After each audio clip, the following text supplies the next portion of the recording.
श्री भारतीय अभ्युत्थान समिति राजस्थान जो ट्रस्ट है, उस ट्रस्ट के भवन में हम लोग यहाँ बैठे हैं। उस ट्रस्ट की ओर से परम पूजनीय गुरु जी का कल जन्मदिन, आप सबको मालूम है कि 19 फरवरी 1906 में परम पूजनीय गुरु जी का जन्म हुआ था। कल है 19 फरवरी, उसके एक दिन पूर्व उसको ध्यान में रखते हुए आज हम एक बड़ा ही महत्वपूर्ण और बड़ा ही सेवा का कार्य, बहुत बड़ा, जिसको हम कहें महादान, रक्तदान, उसका हम कार्यक्रम आज संपन्न करने वाले हैं। परम पूजनीय गुरु जी संघ के द्वितीय सरसंघ चालक थे और एक प्रकार से कहा जाए तो परम पूजनीय डॉक्टर साहब ने जो संघ का पौधा लगाया था, 15 वर्षों में उन्होंने उसको एक अखिल भारतीय स्वरूप तो दिया था, लेकिन पौधा ही था, वो प्रारंभ ही था।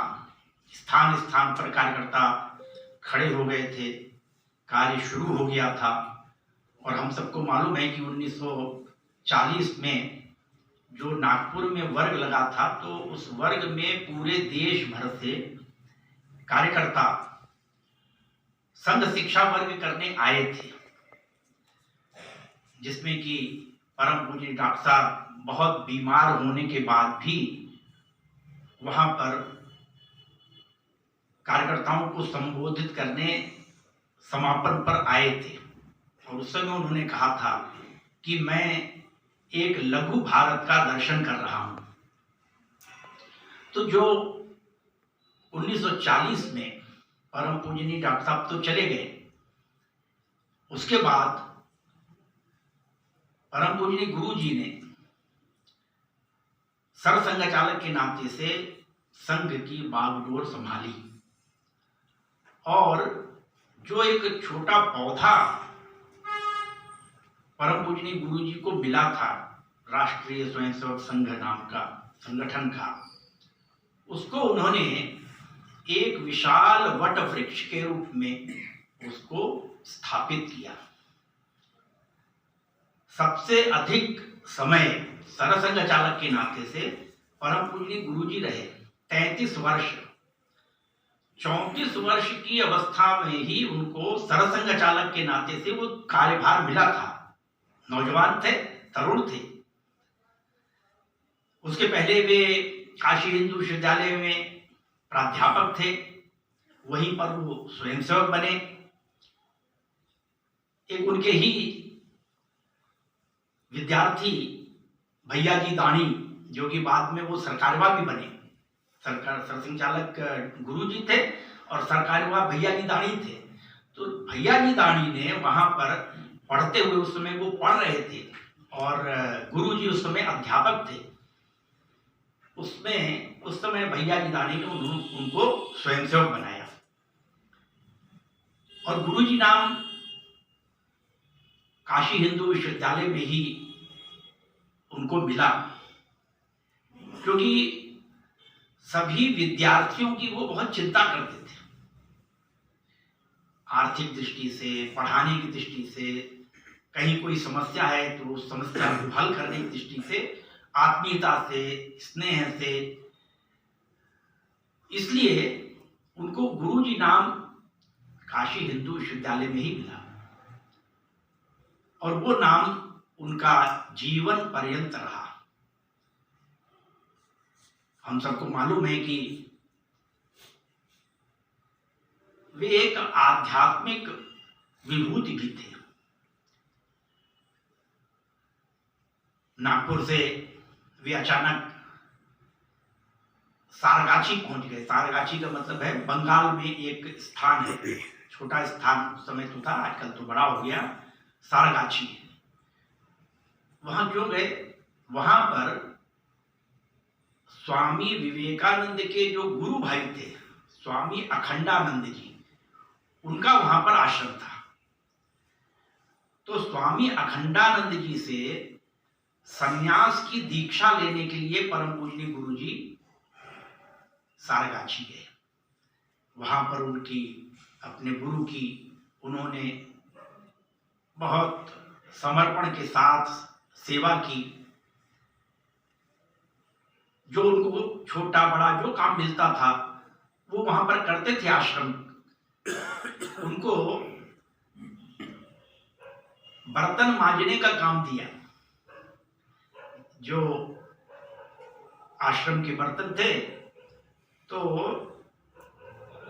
अब ये संन्यास में अहंकार समाप्त होना है इत्यादि जो भी वो एक प्रक्रिया रहती है, तो उनको एक काम दिया। तो गुरुजी वो जो बर्तन मांजते थे, तो एक बार जो दूसरे शिष्य थे वो गुरु जी से, यानी अखंडानंद जी जो गुरु जी के गुरु थे, अखंडानंद जी से उन्होंने कहा है कि ये जो शिष्य आपका आया है ये तो बहुत अच्छा, ऐसा वो MSc पास है वो, लेकिन उसके अंदर कोई अभिमान नहीं है, और ये बर्तन ऐसा मांजता है जैसे कि एकदम, उस समय तो ज्यादा पीतल के बर्तन ज्यादा चलते थे, तो जैसे सोने से दमकते हैं, सोने से चमकते हैं, ऐसे ये एकदम बढ़िया बर्तन मांजता है। उस समय स्वामी अखंडानंद जी ने कहा था कि ये जो गोलवलकर है, ये गोलवलकर जिस भी कार्य को हाथ लगाएगा वो सोने सा चमकेगा, ऐसा उनको आशीर्वाद उनके गुरु जी ने दिया था। और हम सबको मालूम है कि बाद में स्वामी अखंडानंद जी का शरीर शांत हुआ, उसके बाद वे फिर नागपुर आए, और उसकी भी एक विशेष कहानी है कि जो अमिताभ महाराज, यानी जो गुरु जी के जो गुरु भाई थे, उनसे स्वामी अखंडानंद जी ने कहा कि मेरे जाने के बाद इसको नागपुर ले जाना, गोलवलकर को यहाँ मत रखना, इसको नागपुर ले जाना, क्योंकि कोई वहां इसका इंतजार कर रहा है। हम सबको मालूम है कि उसके पहले डॉक्टर साहब कई बार उससे मिले थे और उनको संघ कार्य की दृष्टि से लगाया था। तो उनके गुरु जी को, स्वामी अखंडानंद जी को ये ध्यान में था कि नहीं, इसको काम किस काम में लगाना है, और इसलिए कहा कि इसको नागपुर ले जाना, कोई वहां इसका इंतजार कर रहा है। और फिर वो गुरु जी लौट करके नागपुर आते हैं और फिर वो संघ कार्य में जुट जाते हैं, हम सबको मालूम है। तो परम पूज्य गुरु जी का कुछ स्मरण करते हुए हम राष्ट्र कार्य कर रहे हैं, समाज का कार्य कर रहे हैं, सेवा के भाव से, समर्पण के भाव से। बहुत संपूर्ण समाज, ये हमारा अपना समाज है, उस अपने समाज की दृष्टि से तो ये हम समय समय पर जो सेवा का कार्य है, वो सेवा का कार्य अपने समर्पण भाव को और बढ़ाने के लिए, और अपने इस समाज को भी हम कैसे स्वस्थ रख सकते हैं, क्योंकि अपने यहाँ कहा गया है शरीर माध्यम खलु धर्म साधन। हमारा अगर शरीर स्वस्थ है तो हम धर्म का कार्य भी कर सकते हैं, समाज का कार्य भी कर सकते हैं, शिक्षा ग्रहण कर सकते हैं। शरीर अगर हमारा बीमार है, हम बीमार हैं, तो किसी काम में मन ही नहीं लगेगा, हम ठीक से कर नहीं सकेंगे। इसलिए शरीर हमारा स्वस्थ होना बहुत जरूरी है। तो ये जो कार्य है, जो हम कार्य रक्तदान का कर रहे हैं, इस रक्तदान के कार्य से हम समाज को स्वस्थ रख सकें। जो बीमार हो भी गए किसी कारण से, वो जल्दी स्वस्थ हो जाएं और समाज कार्य में लगें, इस भाव से हम कार्य करते हैं। इस भाव को हम अच्छी प्रकार से करें।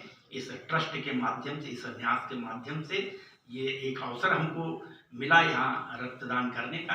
परम पुण्य गुरु जी का स्मरण करते हुए इस दिशा में हम और आगे बढ़ें समर्पण के भाव से। यही सबसे प्रार्थना। धन्यवाद।